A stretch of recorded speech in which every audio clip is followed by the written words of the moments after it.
Donc voilà aussi une question qui a fait l'objet, y compris d'une association islamique qui a l'habitude de rentrer dans le débat politique et politicien avec une connotation extrémiste et d'amalgame.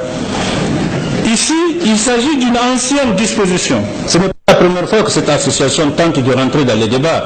Et vous savez ce que ça nous a coûté. Ça a coûté des morts à un certain moment.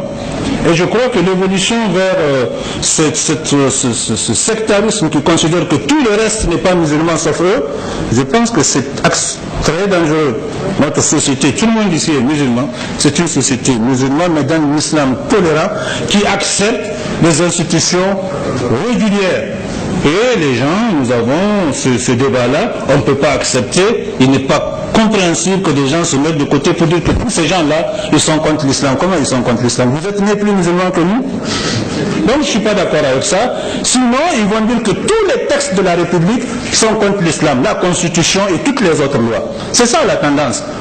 Si le budget est contre l'islam, c'est ça que cela veut dire. Et là, c'est un débat que nous n'accepterons pas. En plus, c'est assorti de menaces sur les députés. C'est comme ça que commence la violence. Il faut être conscient de cela. Il faut être vacciné. Il ne faut pas accepter que des gens instrumentalisent la religion à des fins politiciennes et avec des accents violents, avec des menaces. Au début, c'est une menace, après, c'est le crime.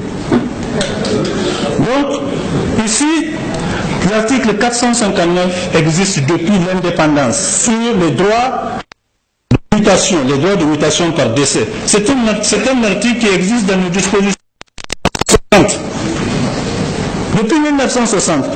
Et ça a été appliqué surtout aux grosses fortunes, des gens qui sont dans les banques. Les banquiers ici le savent, qu'il y a un document qu'on établit quand on veut faire la mutation, qu'après un décès, et que le banquier donne. Ça a été surtout appliqué au temps du régime du président Kounché, que Dieu ait son âme, en ce moment-là, et beaucoup de grosses fortunes savent ce qui s'est passé. Notamment, c'est essentiellement lié aux transactions qui passent par les banques. Donc ça a toujours existé, nous n'avons pas créé ça, je tiens à le dire. On n'a pas créé cet impôt on l'a trouvé. Et ce que nous avons fait, c'est de diminuer le barème. Je donne par exemple, juste le tableau là. Par exemple, donc c'est un impôt qui existe depuis 1960, qui a toujours existé et qui a eu une application sélective. Mais qui a été surtout appliqué pendant le régime du président Kounché. C'est de moins en moins appliqué, sauf dans les cas limites où les gens ont besoin de ce papier de la banque là où ils sont obligés d'aller à la DGI pour avoir ce certificat-là.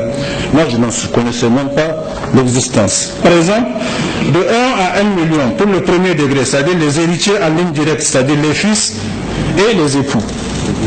C'est 0%, de 1 à 1 million.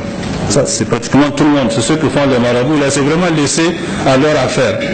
1 à 1 million, c'est 0%. De 1 million à 2 millions. Avant, c'était 2%. Nous avons ramené ça à 1%. De 2 millions à 5 millions, c'était 3%. On a ramené ça à 2%. De 5 millions à 10 millions, c'était 5%. Nous avons ramené ça à 3%.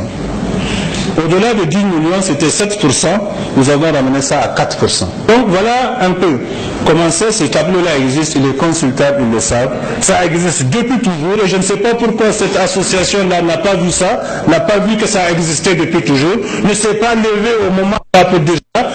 Aujourd'hui, il se lève comme si c'était quelque chose de nouveau. Voilà la mystification, la mauvaise foi. Et cette manipulation, il ne faut pas l'accepter.